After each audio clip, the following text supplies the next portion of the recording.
Hi, I'm Joe Dante. This is Trailers from Hell. Today's trailer is for The Ghost of Frankenstein, the fourth in the series of 7 or 8, if you count Abbott and Costello Meet Frankenstein, Universal Frankenstein pictures that started in 1931. So this is the sequel to Son of Frankenstein, which was one of the more elaborate, the most elaborate film in the series. And this one is the first in a series of essentially B-movies that continued the Frankenstein saga. Bela Lugosi, who gave perhaps his career best performance as Igor, the crazed shepherd in Son of Frankenstein, is back. He has apparently been to the dentist because he's got much better diction and his teeth seem to be in much better shape. He pretty much dominates the movie, although this is really the last of the Frankenstein movies where the monster is the star of the picture.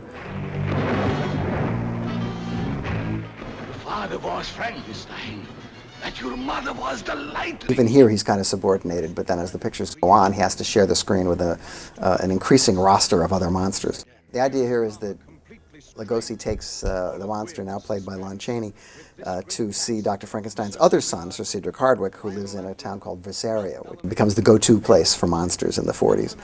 The thing that's great about this movie is that it's a cheap picture, but it's a cheap studio picture, and it's beautifully photographed. It's got a terrific music score by Hans J. Salter.